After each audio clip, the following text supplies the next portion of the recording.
tried to tell like a story to, say, a little kid about the big bad wolf, but you couldn't really be the wolf because, well, hopefully you don't look like a wolf. And puppets provide a creative way to elaborate a story without revealing your identity, and they create a new character for whoever's listening to your story, so the audience or maybe just one person can see a whole new you when you tell the story. And so my speech is about puppets, and I'm going to talk to you about the history of puppets, the types of puppets, and then how you would move certain types of puppets. So there's not really like an exact date on when puppets were made, because puppets are kind of like houses. No one really invented the houses, or the house. It's just like everyone kind of makes a house because you need it. And so certain civilizations like the Greeks, Indians, which Indians from India, not here, Native Americans, and other sorts of civilizations made different kinds of puppets, so there's a large diversity of puppets. And one of the first kinds is the Vietnamese puppets, and you wouldn't really probably know or be able to see it, but the puppeteer is actually in, like, under the water, and they're moving the puppet around, and they have like a reed stick. So if you don't know what a reed stick is, it's like a plant that grows like a straw, and it's a hollow tube, so they use that and they stick it above the surface of the water, and they breathe through it, and then someone else that they may be off to the side or sometimes behind the audience will do the speaking, because you can't really speak when you're underwater breathing through the reed stick. And then in India they had a different kind of puppet, because they didn't want to just copy other sorts of puppets, they wanted to have their own. And the Indians had shadow puppets, which how it would work is you cut out a puppet, or you could just make one, so it's kind of like hand puppets, where you cast the shadow of your hand onto paper or like wall. And in India, rice is somewhat common, not a whole lot, but they would make rice paper, and that would be like the highest quality of shadow puppetry, and they had the rice paper there instead of just like on a wall or on a curtain or something. And then you can move the figure that you've cut out, and you can make the puppet move around, and then you can also speak and no one will really know because you're hidden behind the curtain, or I guess the rice paper. And in Germany they present the Nutcracker, the musical, with puppets, and it can be kind of disturbing, but I think it would be a cool experience to see the whole play in puppets, because I've only seen it like animated or acted, and I don't really know if this would be animated or acted, but it's definitely unique. And so now that I've talked about the history of puppets, I'm going to talk about the more common types of puppets that we have now and that we actually use, because a lot of these, except for the Nutcracker, they don't really use anymore except for in small amounts.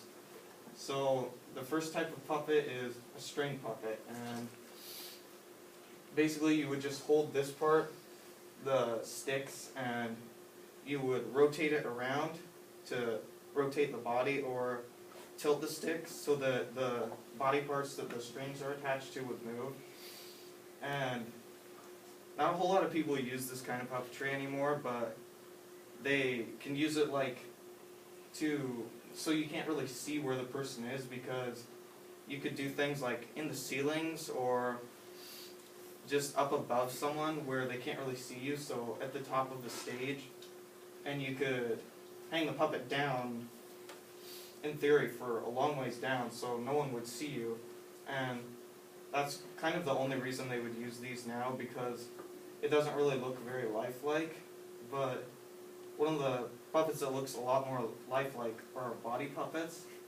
Okay. And you would actually put this puppet onto your body, so it's like a costume, and you would just, be the puppet, and you would speak for the puppet as well, which can be kind of difficult, but we'll talk more about that when we actually discuss how you would move the puppets. And last type of puppet I was actually able to bring, and that's like a hand puppet. So you just put your hand in the puppet, which is why it's called a hand puppet, and then you can just put it on your hand, and it's often confused with ventriloquism, but that's not actually a form of puppetry. That's a whole different art that we're not going to get into. But this is what a hand puppet would look like, and they often come with rods so you can move their arm around, and it looks a little more lifelike and less non-lifelike.